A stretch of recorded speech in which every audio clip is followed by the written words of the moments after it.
Kakos Industries is ad-free. To help keep it that way, consider heading to kakosindustries.com/Patreon and becoming a member today.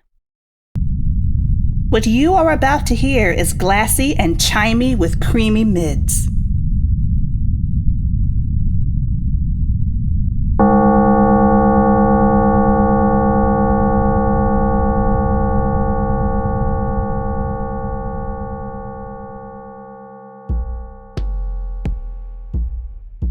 Hello and welcome to the Kakos Industries corporate shareholder announcements. At Kakos Industries, we help our clients, and most people, whether they want to believe it or not, to do evil better. My name is Corin III, and I am CEO here at Kakos Industries. Last time, I had the honor of celebrating my 11th anniversary serving all of you as CEO, and we got to recap the shareholders' ball, but otherwise it was a relatively uneventful broadcast. While I'm not hoping for any big, strange occurrences today, I will let you know that I have one of my agents doing some research for me down in the archives, and we might get some information during the broadcast if we're lucky. We shall return to that soon. Today's broadcast is coming to you from the fluid in your spine. You ever get that thing where you can hear bubbles or maybe just some creaking in the back of your neck? Well, that's how this broadcast is getting to you. Over the last few weeks, we've been perfecting the formulation of your cerebrospinal fluid to receive these announcements. Astute listeners might be thinking, but what does that mean about my spinal fluid? Are there foreign chemicals in there? Should I be worried? And the answer is yes. You should always be worried. There is always something to be worried about. But we are unsure if you should be worried about your spine juice. Let me put it this way. Part of this process relies on you already having a certain amount of microplastics in your body, and we didn't put those there. At least not just now. Maybe a while ago. Anyway, a few moments ago you started to hear that fluid moving in your neck, but instead of the usual bubbles and squeaks, you started to hear these announcements. I am told that this radio comes to us from a collaboration between our division of carbonation and Quentonshire's Fine Bodily Fluids. I am told that the audio quality is surprisingly high for what they had to do to get the signal into your body directly. I should also mention that these announcements are strictly for Kakos Industries shareholders. If you're hearing these announcements and you're not a shareholder, then welcome aboard, or stop denying it. One or the other. We did not go through this process for anyone not a shareholder, and it would be extremely difficult for someone to hear these announcements without having been properly prepared. And if you are hearing these announcements and you weren't properly prepared, then there is a significant risk of your brain evaporating in the next few minutes. Sorry about that, I guess.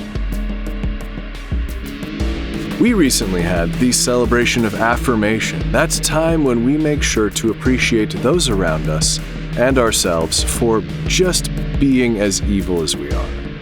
We welcomed many of you down into the basement ballroom, and then we drew numbers. We paired you up based on those numbers, and you had to just keep affirming one another.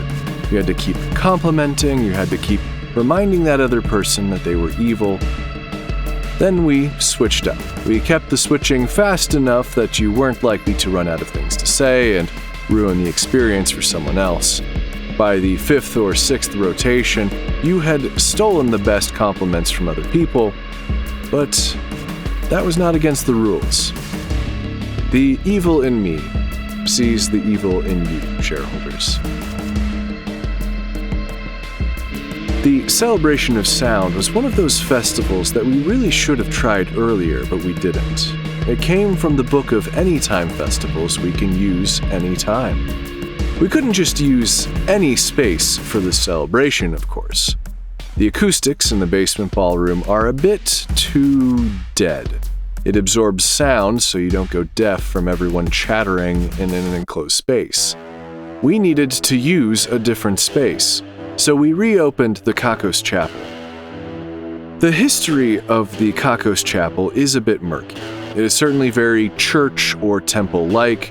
It has the feeling of an old, dusty place of worship, but it's not clear what was worshipped there or why.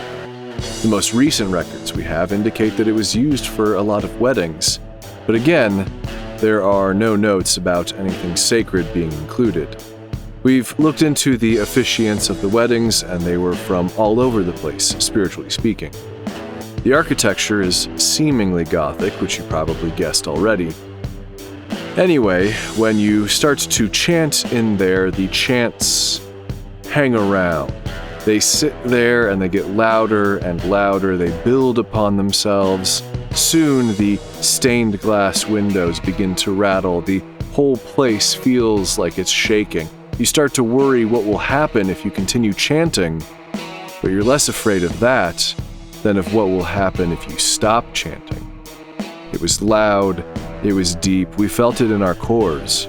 I don't think any of us will soon forget the celebration of sound. We also held hands around the big black hole where our New York location used to be. We all stood around the hole, just appreciating that sometimes evil science disasters can be interesting learning experiences. Sometimes they leave us with interesting big holes in the ground with uncertain terminations at the other end. At times, it has taken you to distant countries. At other times, the hole has produced a mound of dirt, negating its status as a hole. This time, it seemed pretty deep like it usually is. As I promised, we set up a crane over the opening and we let some of you bungee jump into the hole. Why? There were a lot of requests. Why would you want to do that? I don't know, but it's not for me to judge. For most people, jumping into the big black hole was pretty uneventful. I mean, it was probably thrilling in many ways to fall into a dark, unknowable abyss, but otherwise uneventful. For Lila Shu, it was much more eventful. She went down just as she was supposed to. Eventually, her screams of joy were cut short, and the bungee rope came back up with no one attached. This process was instantaneous. There wasn't enough time for her to unbelt all of the fastenings. For a few moments, we thought we would never hear from her again. Then she appeared behind us, dressed differently, soaking wet, and visibly a few years older. She said she didn't ever want to talk about it, which is the kind of request you have to respect. After that, no one wanted to jump into the hole, so we disassembled the bungee setup and went our separate ways. Coming up, we have the Darkest Universe Festival. This is the festival where we gather together and try to manifest the darkest universe with our thoughts. A strange idea occurred to me recently, which is unsettling and poses a strange question. Let's just assume for a second that we are in the darkest universe. We would still have to have this festival every year, right? We would never truly know, and there would always be a chance that we might end up slipping out of that top spot if we ever eased up. So in some ways, our behavior in this festival isn't significantly different from what we would experience in the darkest universe. That's kind of neat, if you ask me. We also have the Nudity Festival coming up. We've decided this year that we will ask everyone to attend the Nudity Festival in person, but we've decided to create a space where the act of being nude seems transgressive. There's a shopping mall due to be torn down soon. We're going to be naked at the mall, just like that nightmare you had that one time. At the very least, it will teach us something about ourselves. Shareholders, as I mentioned earlier, I've put someone I trust in charge of taking a look through the archives for certain information. As you can understand, there's a lot going on down there, and knowing too much can be an extreme hazard. But I know that the person I put in charge will handle the dangers expertly. Let's check in on her. Hello, Mr. D. Hi, Violet. Shareholders, you remember Violet Trudge. She seems to work harder than anyone here at Kakos Industries. She's also on the board of numerous evil organizations serving on behalf of Kakos Industries. Also, she's been helping me with a number of other inquiries, as you might remember from Halloween. How goes the search through the archives, Violet? Well, I'm only in the section for AB. What do you mean? Well, there's this thing called alphabetization. I am currently in the section for files that begin with the letters A, B.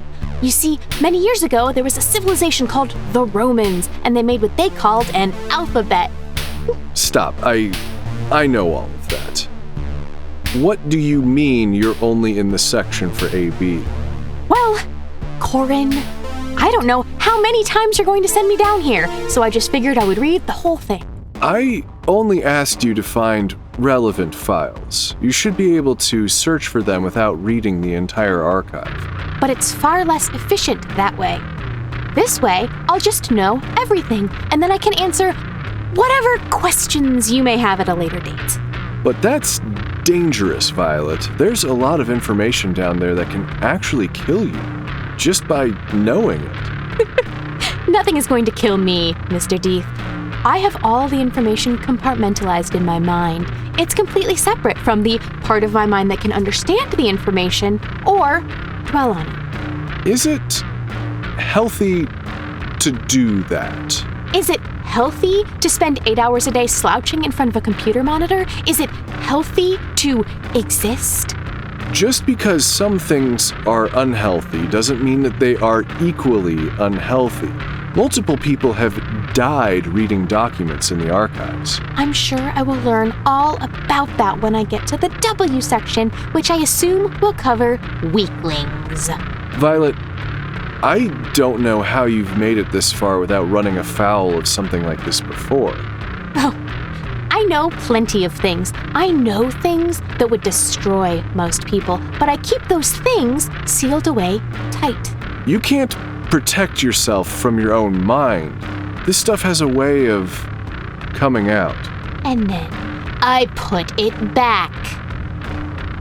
It's really not that hard. You never have, like, a bad dream? You can't have nightmares if you don't sleep. Right. Well, how long do you think it will take you to read the entire archive? There's a lot down there. Well, I won't know if I keep getting distracted. I was just calling to check up. It's not just you. It's all these archivists, too. They keep trying to stop me, and I keep having to convince them to let me continue. How exactly are you doing that? Hand-to-hand combat. What else? Please stop fighting with the archivists. They're just trying to do their jobs. Then let me do mine. Talk to you later, Violet. It's time for the segment where I answer some of your questions about Kakos Industries. Today's question is, where am I? Okay. I guess I can tell you, but you can't ask me how I know. You are currently in hallway 44-3, which tends to loop in on itself repeatedly. You've been there for a long time. You might not even remember how long you've been there, but that is where you are. The vending machine on that floor has a strange glitch where it spits out random snacks every hour or so, which is convenient, though unrelated. That's been keeping you going. We know you're there, we know how you got there, we know how long you've been there. What we don't know is how to get you out. We could try to send someone in, sure, even tie a big rope around them, make dozens of other people hold hands with that person to create a chain of observation along the way so things can't switch around so easily unobserved. It won't work. We've tried it before for people more important than you. We can't do anything for you. Fortunately, the vending machine seems to always be stocked up. You can make it quite a while, and maybe, just maybe, you'll be able to find your own way out someday. We have hope for you. Perhaps not belief, but hope, certainly. In a building where a hallway can loop in on itself endlessly, just about anything is possible. Keep at it. I have news from the Division of Erotic Experiences. After their seemingly unanimous decision that Xylathi the Malignatrix was the ideal model for not only the Satisficer sex toy but also what is most sex, we decided it would be smart to get some fresh blood into the division, bring in some diverse opinions and tastes, maybe include a wider variety of people so that we can really be sure that the Satisficer is as broadly applicable as it should be. If you're scratching your head about who Xylathi the Malignatrix is, then you're not alone.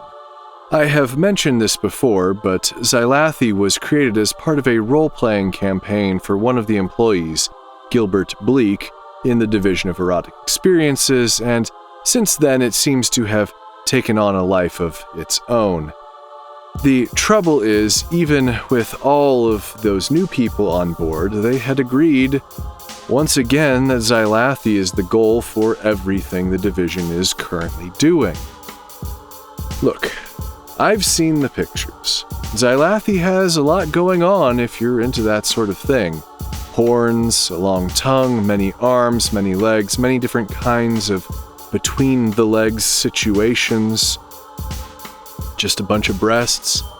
But I haven't been swayed. I don't look at these pictures and think, damn, that's the perfect sex partner. I think, that's a horny demon OC. Nothing wrong with that, but it seems foolish to let that be the beginning and ending of what sex should be. People have been drawing horny demons for years. Millennia, really. We even have some beings working around the building that look a bit like Xylathi. Maybe that's an ignorant thing to say, but the basic elements are there. Maybe not so many arms or tentacles, but we've made some interesting monsters. No one is banging down the door of those monsters because they are the sexiest thing to ever have breathed. Well, not an entire division. Anyway, the Satisficer is now demonic purple. Everyone loves the color. We may need to expand the team further, or maybe I just let them go and not worry about it. Oh, and the device now has a leather tail with a barb at the end. Everyone asks for that, obviously. There was an ear-shattering, cacophonous sound of orgasmic pleasure that came from one of our basement hallways the other day. This is exactly the kind of thing we have been worried about hearing or detecting in some way since that team from the Division of Erotic Experiences went rogue and all those bodies started to show up. Emergency services rushed toward the source of the sound. After some searching around, they were able to find the source and save a dozen lives. There were many people all around an old disused laboratory connected to various machinery. Many of their bodies showed signs of convulsions and electrical burns. All the same, the sound we recorded was undoubtedly one of great pleasure. Whatever had made them feel so great, though, had vanished already. We have been able to talk to some who survived, but their descriptions of the thing were varied and confusing. It seemed as though the experience had impacted their short-term memory. They seemed to agree it was technological in nature, but it moved like a sea creature. The rest of the descriptions, well, you would think it was everything all at once. I have some news from hell. Okay, the glowing rocks that have been making everyone speak in tongues, etc., are psychedelic. I know that's an unsatisfying answer. If this were a work of fiction, I would suggest that you would think it bad writing. But it's the case. The more interesting part, though, is why. Apparently, these glowing rocks are made from an organism that fossilized a long time ago. We can't say for certain what it looked like or how it behaved, but the rocks contain some strange residual essence. There are structures in the glowing stones reminiscent of brain tissue, and when inhaled, they can interfere with the human brain in weird ways. Some of the people on the surface who experienced these hallucinations were separated from their glowing stones and eventually came down and were able to describe what they saw. Strange creatures, strange plants, a larger moon, and a number of other bizarre sights that defy words. We've gone down to the Hell Labor Camp and quarantined everyone. It seriously takes like a month for this stuff to clear your system. That is a potent psychedelic for sure. We may have a use for that. We believe now that in life this creature likely used chemicals or parts of itself to communicate with other organisms, and this feature of its biology has remained even in this solidified form. That does mean that the language we heard may have just been gibberish. It may also have been a language belonging to this creature. There's some idea that this might be in the donut matmos realm of slow-moving life. It may be a number of other things as well. We are studying it more closely. Speaking of the matmos, it seems that the hooded figures in the light blue cloaks and the hooded figures in the green cloaks have started to interact with each other more. Clarissa and Hedera, my liaisons to the largest matmos pool, seem to think this is unusual. Highly unusual. They are blaming this development on the Wretch, aka Kimmy, that employee of Kakos Industries that seems to be on the payroll just to mess with things. We are all curious where this goes.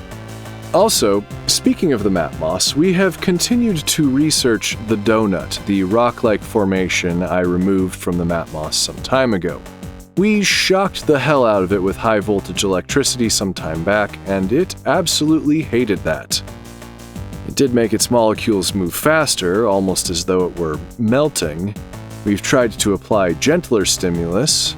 The people communicating with the donut are doing their best to tell it that we are shorter-lived creatures than it, and that we need to move faster to understand it better. It seems to be somewhat on board with that. We asked if it had any important advice to give us. It replied, "Be careful what you wish for." The Division of Kaiju Battle Reenactment has recently reenacted The Uninvited Guest versus The Haunting Stranger. These monsters are both somewhat difficult to describe, really. They were never photographed, and the drawings based on descriptions vary wildly. What we know about the uninvited guest was that it seemed to show up at strange times and loom over small towns. It could block traffic and just sort of assert itself. The townspeople would be aware of it, but powerless to do anything. The haunting stranger worked differently. It was enormous and difficult to describe also, but it would hide during the day. It would attempt to be just on the periphery of your vision. It would sneak up on you by hiding in plain sight. One time in 1932, these two monsters apparently ended up in the same town with the same goals, and as such, they had to duke it out for supremacy. Much like the real fight, the Division of Kaiju Battle Reenactment had their people in monster costumes fight for a time, cause all kinds of damage to the small town, and then disappear, leaving everybody to wonder who had won, or perhaps just what had actually happened. Neither monster has been spotted since. I doubt we'll see a second reenactment either. The division of figuring out what all of these keys go to has found a lock that is used to unlock a key. Inside of the key was a used toothpick. I have news from the Division of Secret Societies. Our efforts to infiltrate the Miss Belle of the Ball pageant have been moving ahead. One of our operatives, a Winona Grimble, has apparently been invited to be part of one of the fight nights. Winona has sharp cheekbones and a really wide, strong jaw, in addition to being beauty queen material. She has that rare combination of classical femininity and a look like she could take a punch, spit blood, and smile before wrecking your whole shit. It's no wonder that she was the first from our group to be invited to the Fight Club. Hopefully, her training will serve her well and she will begin to make progress with this organization. It's time for today's Employee Spotlight. Today we are honoring Dervis McLeroy from the Division of Secret Silos. The silo is still safe. It has to remain safe. Always. It can never be compromised. We cannot tell you what it is, but it needs constant maintenance. That's Dervis's job. Thank you for what you do, Dervis. Just wanted to check in one more time, Violet. Make sure everything's okay.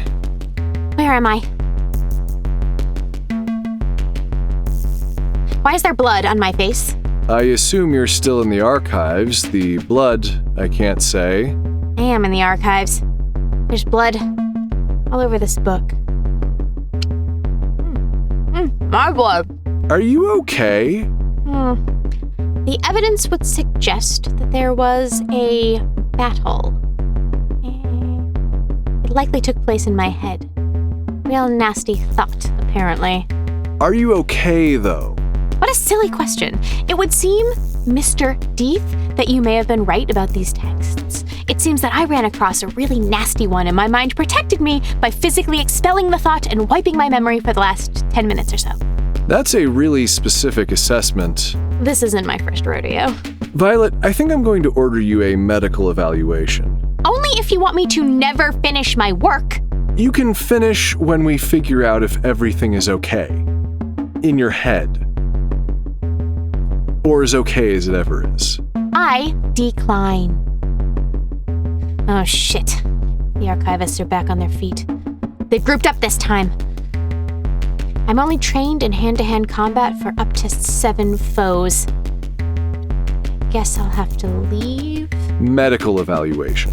No, I just have to bleed it out. Okay, talk to you later, Violet. They say that Evil once posted a video on how to do it wrong. This is things we're taking credit for now. Today we're taking credit for fruit, vegetables, and the knowledge that every molecule in your body will be recycled endlessly until the end of time. Now, we may not be actually responsible for all these things, but spiritually, symbolically, vibularly, we are responsible for these things. You know it. You can tell. We wouldn't lie to you about such things. So believe us. Believe what we tell you. It's for the best. Plutho has won today's Ruin a Life drawing. As a result, the life of Plutho's nemesis will be ruined. That nemesis is Freak McDeek Nasty 0069. We gave the Wheel of Misery a hearty spin, and it landed on the space for focused. Obviously, being focused is a great thing. It helps you to achieve your goals and do the things that other people ask of you. But what if you were so focused that you didn't do those things? What if you were focused on something else entirely? That will be the fate of Freak McDeek Nasty 0069. For evil measure, Plutho will be 13% less focused. Enjoy your short-form content on the internet, and congratulations on the win. Speaking of the Wheel of Misery, the Damnation and Ruination Squad, the team tasked with making the Wheel's dictates come true, are currently going around the building wearing hot pink yoga pants. They tend to do a lot of running and walking and climbing stairs, so the yoga pants are looking pretty nice. Honestly, I'm just happy they're wearing clothes. Dry clothes with no bits to clean up. This brings us to the end of today's broadcast, shareholders. This goes without saying, but if you find yourself in the archives deep below Kakos Industries, we do not recommend trying to read everything you see. Reading anything you see can be problematic enough. We are obviously not going to ask you to destroy your own spinal fluids.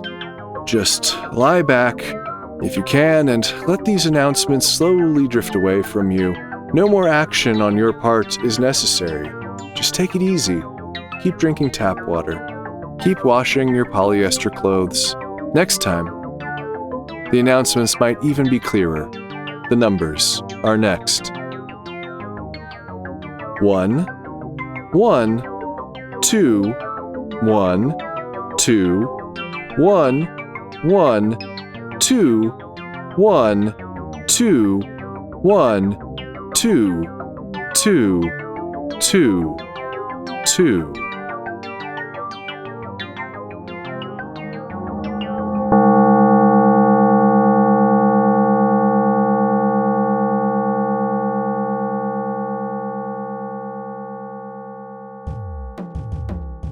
Kakos Industries is written and produced by Conrad Miszuk, who is also the voice of Corin and the composer of the music. The introductions and credits are read by Ryan L. Jenkins. The thing that goes bump and grind in the night. Special guest appearance in this episode by Kit Keller. Find transcriptions and more at kakosindustries.com. That's KAKOSINDUSTRIES.com. Visit store.kakosindustries.com for merchandise and get wonderful benefits by becoming a subscription donor at kakosindustries.com/Patreon. Join our community at kakosindustries.com/Discord and follow us on social media. Fan art really makes our day. Drop us a line for whatever reason at inquiries@kakosindustries.com. Special thanks to our esteemed shareholders Christina Kirkland and Brian Slizzard Becker. Also thanks to honored employee Calico, who cleaned the microwave. The division of beanies, booties, and construction projects that are probably too large for yarn, directed by Theo Cornett, has started to re-knit the rake tracks around the stones in the Zen sandscape. Someone screwed them up, but it's about the process, you know? The division of obscure vintage technology, directed by Craig Sizz, has acquired a film camera that only captures people's true evil selves. It's eerie how their faces change. The division of subtle efficiency increases, directed by Daniel R. Smith, has increased efficiency by taking down the popular games server. The division of Kakos Cafeteria Reviews, directed by Seth and Josh, has reviewed Potat. They have done everything with potatoes that you can imagine and much more. 6.9 out of 11. The division of Improbable Cookbooks, directed by Hayden Neff, has been working on The Delightful Squish. The foods may not have flavor, but the texture is off the charts. The division of More Monday Mondays, directed by Odie, has made Mondays that much more Monday by wiping out all of the work that everyone did the Friday before. The division of Villainous Introspection, directed by Sarah, is still considering what sounds make them feel the most evil. They have moved on to stretched out tapes of people making dinosaur noises. The division of New Card Game Mechanics, led by Finn, has developed a card that whispers strategy suggestions in your ear.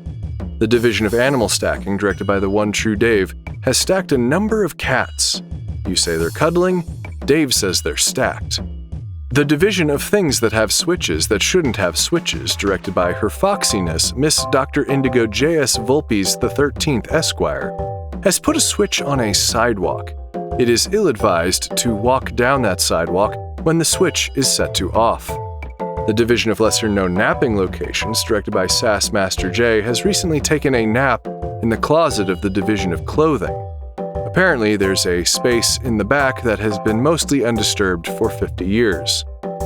Our esteemed shareholders, honored employees, division heads, and other Patreon patrons are the best. If you want a thank you in the credits, your own division, or other great rewards that help to keep this show running, please head to kakosindustries.com/Patreon. That's Patreon, Patreon.